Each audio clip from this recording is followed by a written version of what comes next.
Obviously, they didn't pour a lot of money into the set and the backdrop for the Speaker of the House.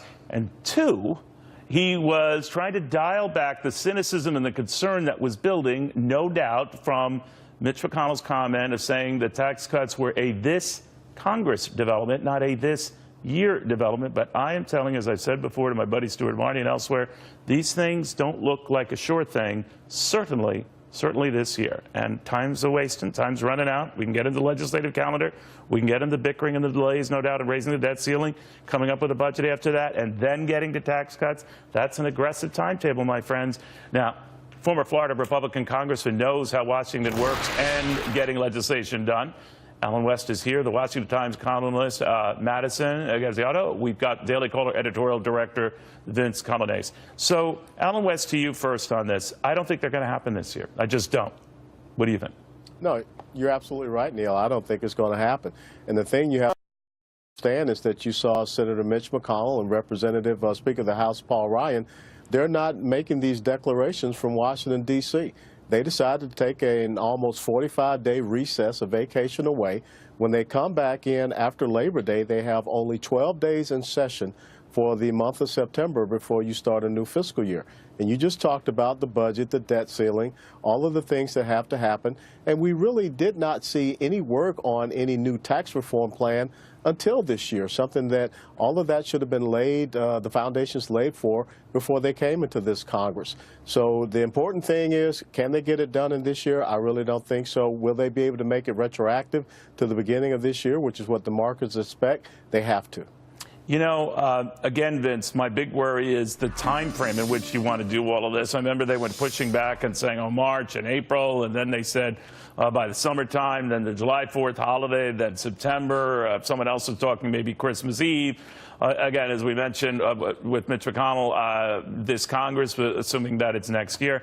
The more it gets delayed, I think the more it's looking denied. What do you think? Yes, because it's less likely that anything gets done when you have members of Congress and members of the Senate who are looking at the 2018 calendar and thinking to themselves, I don't even want to be a part of any legislation for fear that it's going to hurt me.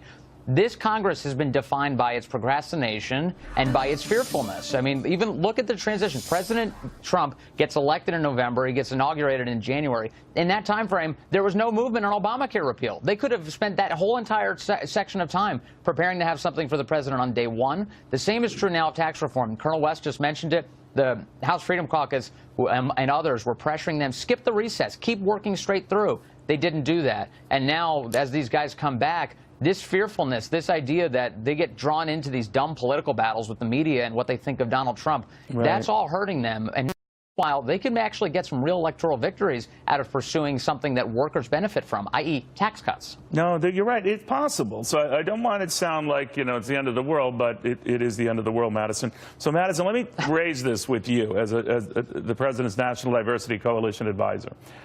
Did the President complicate things by this battle of back and forth words, nasty words, tweets, even continuing today about Mitch McConnell, about Paul Ryan, about screwing up things that he didn't like them to screw up? Couldn't and shouldn't he have done that privately? Aren't these the very people he's going to have to depend on to get this stuff through, and they're less inclined to do it now? No, I think that it's very important that he did this publicly for the simple fact that this is the way the American people feel about some of their congressmen right now. I mean, these people are not working for the people that elected them. This is a huge issue. You know, we haven't had expansive tax reform for over 30 years. People are suffering. A lot of families across this country don't know what their family is going to be able to afford for their children until April 15th. It's very confusing. It's a very complicated tax system. They trust in this president. They elected him last November to make changes to, you know, change the status quo.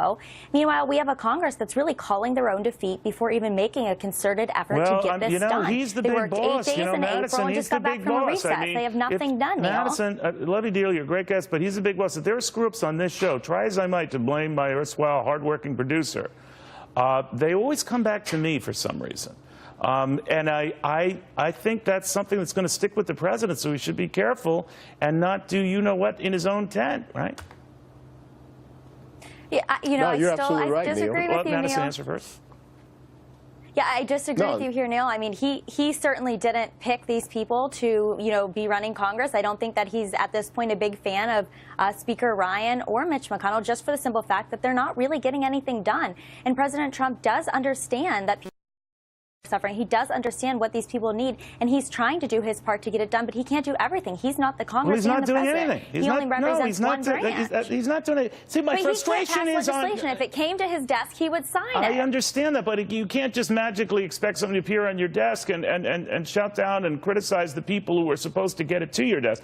Look, I believe there's enough blame to go around, Madison. I think you're right about that. But Alan West, my big concern now is that time's a wasting, and then I see all of a sudden the likes of Mark Meadows and others suggesting that Paul Brown and Mitch McConnell either get an agenda through or potentially lose their jobs. What do you think? No, you're absolutely right. When you look at this has been a leadership failure, and I have to agree. I think it was President Truman said that the buck stops here. And that is the responsibility of leadership. And so you have to make sure that you're setting that policy vision. And you just can't abdicate it over to Speaker Ryan or to Leader McConnell. You have to say, these are the critical policy points I want to see happen with health care reform. This is what I want to see happen with tax reform.